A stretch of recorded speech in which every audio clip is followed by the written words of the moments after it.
is Mary, aka Mercy Triumphs, and this is Slow Crochet episode number 006.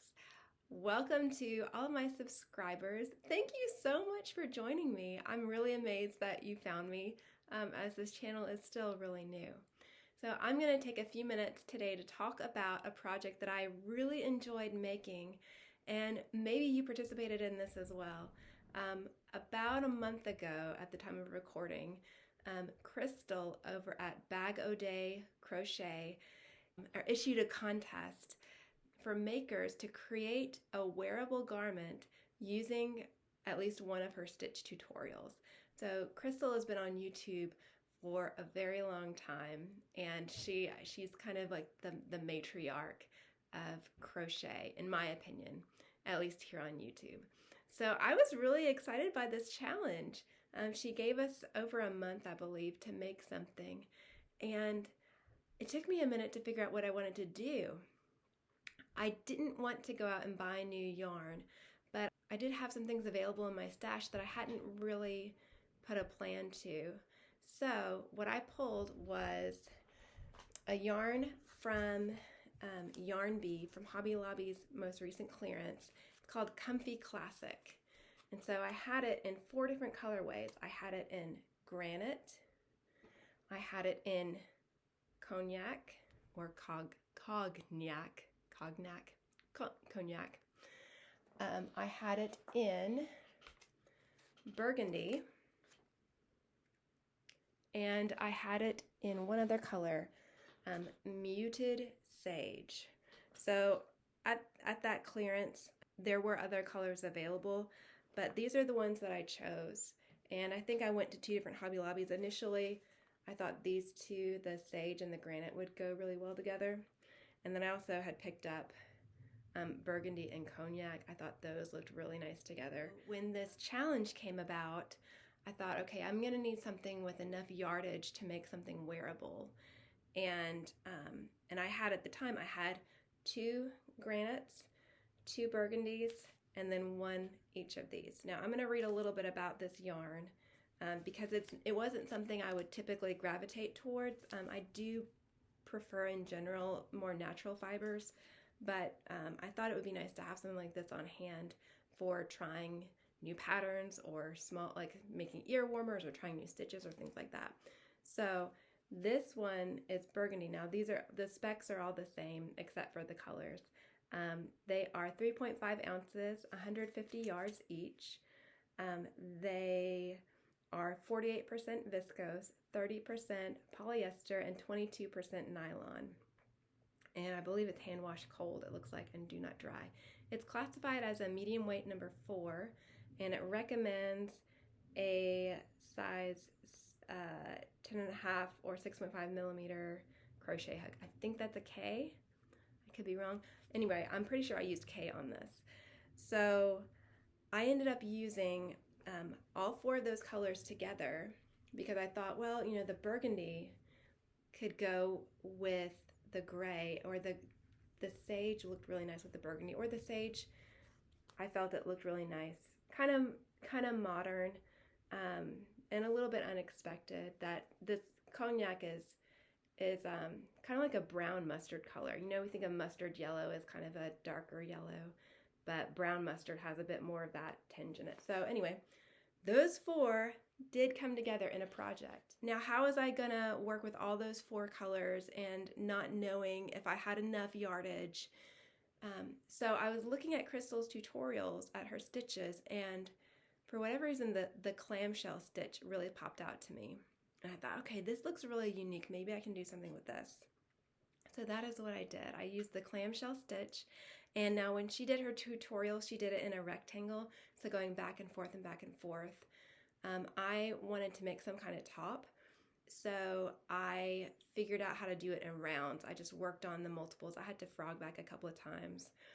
And also for me, I've realized whenever there's like a chain 3, I need to reduce that to chain 2, just for me, whether it's like the chain on the side or a chain at the bottom. So I had to play with the numbers of like starting chains just to make sure I could make it go around. So this is what I came up with. this top here.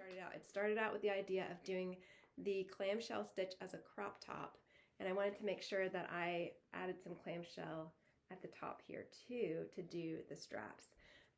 The bottom, I ended up crocheting onto it directly, and it does kind of have that crochet slant, which I don't actually mind, but it is single crochet and then slip stitch all in the back loops and then connecting every time. So the bottom is ribbing that I crocheted onto it. I didn't create the ribbing and then sew it on. And then the straps are slightly different in the front to the back because I was trying it on and I wanted to make sure that this would be something I could functionally wear. So in the picture in Crystal's video, my picture pops up right at the 15-minute mark, and the straps were a little bit different there. I only had one row of the shells when I took that picture and sent it in, and then after looking at that picture, I thought, oh, maybe I need to go back and do some more. So thoughts on this, thoughts on the process. I wanted to make sure that the sage was towards the top, so that kind of popped. I knew that I wanted the darker color towards the bottom because that would anchor the piece down, and then I wanted the gray also towards the top. And then I didn't want to put any two colors right next to each other, make it semi-random but kind of not, because I was working within the limitations of how many skeins of this yarn I had. Now I'm not sure if Hobby Lobby is still making this particular yarn. I think it might have just been the colors that were clearance, but who knows, maybe the whole thing was gone. So anyway, what did I find with the yarn? I found it to be a little, well, very splitty actually, and really springy, really bouncy. So I think I even have like rows of slip stitches along this edging here, and you can see how very stretchy that still is. So in terms of something wearable, I knew that this was going to be, just based on the fiber content, it was going to be a little bit warm. So I wanted it sleeveless so that if I wanted to do it as like a layering piece, I could wear something over it. I've worn this out 2 different times. I will say the yarn has started to pill a little bit just in those couple of wearings. Now both times it was maybe 70 degrees Fahrenheit, and I wore this with a little cardigan, a very lightweight cardigan over it. So that might have increased the wear, but I will say in terms of like the long wearing, I don't know that this particular yarn is going to be long wearing. I've not washed it yet, but it is definitely going to be a hand wash only. And I don't know if you can see that pilling there. Typically, I don't like having a lot of ends to weave in, but because this was a smaller project and because I could see the progress I was making, and these chunks of stitches are 1.5 inches maybe tall.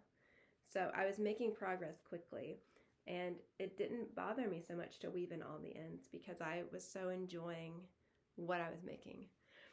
So that is what I wanted to share with you today, just that little make. I'm curious to know if you participated in Crystal's contest, and if so, what was your number? Where were you on those she did do 2 videos, so where were you on those 2 videos? I will link those below, and the contest is closed and winners have been selected, but it was really beautiful to see all the different things that people came up with. So I'm looking forward to any time that she hosts another contest like that. I really enjoyed the challenge.